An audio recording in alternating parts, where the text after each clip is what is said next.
Hello everybody, welcome to Interpret's YouTube channel, and in today's video I'm going to answer a question from the Interpret Q&A corner. So let's get started.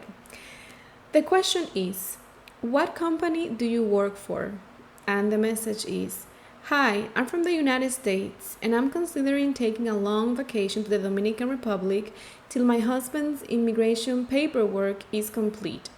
Currently, I'm taking a medical interpreter course. I see you are based in the Dominican Republic and would like to know the qualifications for employment. I work for multiple companies, and if you go to my LinkedIn page that I'll probably leave in the description, you can see all of the companies I currently work for. If you're currently taking a medical interpreter course, then that's great. You're on the right track. That's the very first step. Usually, to be able to get a job as a medical interpreter, they're going to ask you 2 years of medical interpretation experience. And I know you're probably asking yourself, how on earth am I going to get 2 years of work experience if nobody gives me a job to get experience? Well, it's like the chicken and the egg dilemma. So in this case, you can actually do volunteering, and at InterpretMed we have a volunteer program, so it helps you bridge that gap between training and job, so that way you acquire some sort of experience by volunteering. If you would like to learn more about the volunteering opportunity, you can read the description below and the information will be there. They're going to ask you to be at least 18 years of age, which I assume you are. They also ask that you have at least 40 hours of medical interpretation training, which you are already taking. Some companies may require that you are certified with either NBCMI or CCHI, which are the national certifying agencies in the United States for medical interpretation, but it's not always mandatory. You can definitely get jobs without being certified.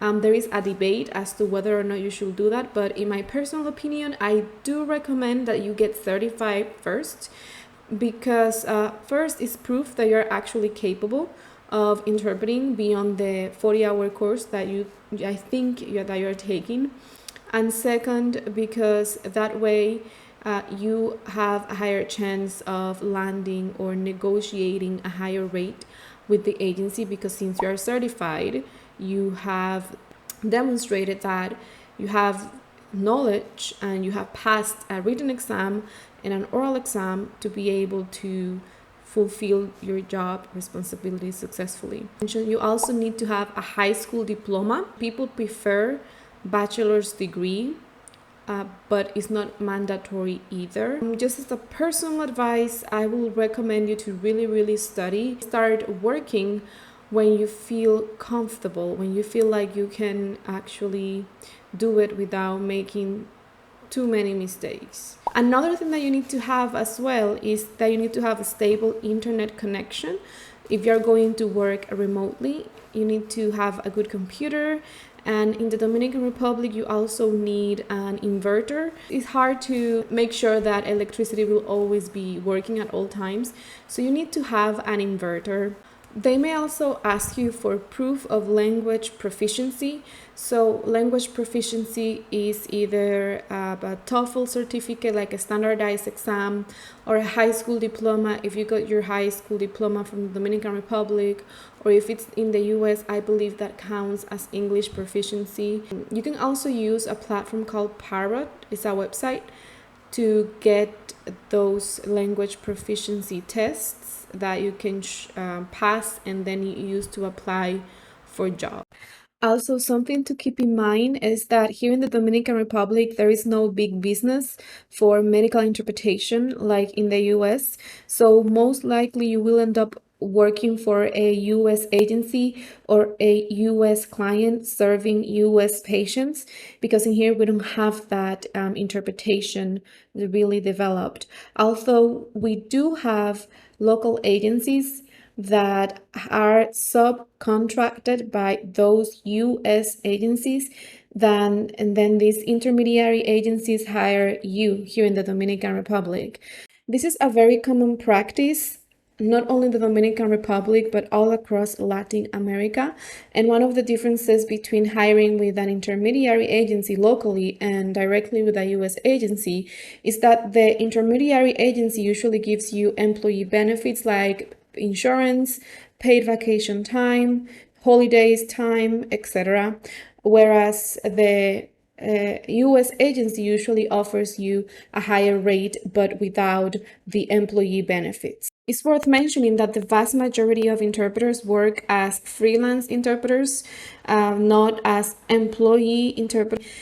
You can get jobs either as a freelance interpreter or as a employee interpreter in the Dominican Republic as well as in the United States with your US residency or citizenship status. Also, I would love to invite you to one of the webinars I'm going to give is about communication flow management for remote medical interpreters. And it's going to be on Sunday, August 14th of 2022. And if you cannot make it live, you can also watch the recording and join the course self-paced. It's going to be an extremely interesting webinar with really interesting insights that not a lot of people are talking about, but that I will discuss and I will present during the webinar. Also, take advantage of our early bird price. It's going to be until the 24th of July. So you still have one more week to get the course at a discounted rate. And also, is that CEU approved, so you can get continuing education units if you have as NBCMI or CCHI certification. Thank you so much for watching this video, and if you would like to send me any other questions, please subscribe to our newsletter and you will receive a link to send direct questions to me. So don't forget to like, subscribe, and comment, and see you another time. Bye!